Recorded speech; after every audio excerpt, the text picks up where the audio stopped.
A day in my life as a mommy na walang ginawa kundi mag-alaga ng bata. Eme!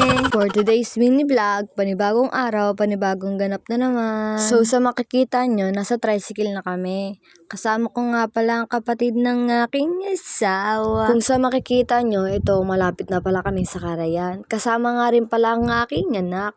Aba, syempre hindi mawawala yan. Uy, last na punta ko ng Carayan, wala pang mga ganyang nakalagay, mga nakapaskil. O diba? Tirig na tirig kong araw. Ang sarap maligo kaso hindi pa pwede ang bakla. Malas mo talaga kung ganun. Pagpunta nga pala namin, madami palang naliligo. Ito nga si kuya, nakita pa ako nagbibideo. Akala niya ata siya binibidyoan ko. O diba? Wala pa kami sa pupuntahan namin pero tignan mo naman. Kawawa naman ng babae na to. Nagpunta nga lang din pala kami sa UCC. Malapit lang din naman to banda sa amin. Dito nga pala hindi na kami pumasok. Si Ipin na lang yung pinapasok ko. Kung makabidyo, akala mo videographer.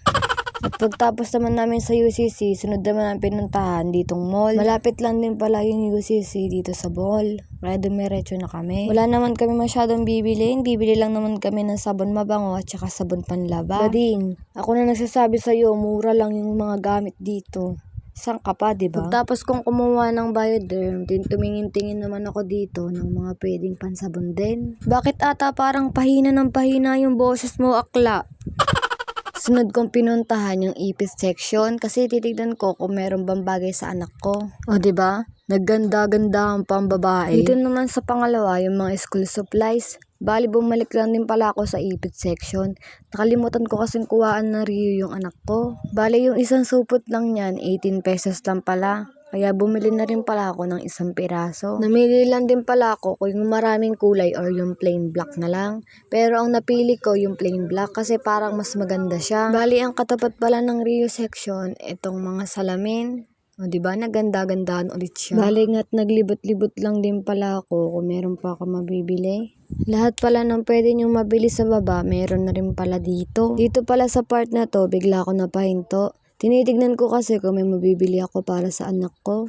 Ang section na pala ito ay puro wipes, toothbrush, bulak, tissue, at saka mga brat, panty, boxer, kung ano-ano pa. Wala na rin pala akong bibilin dito. Pinakita ko lang sa inyo na kompleto pala yung mga bilihin dito. At hindi na rin pala ako nakapag-video na nagbayad kami.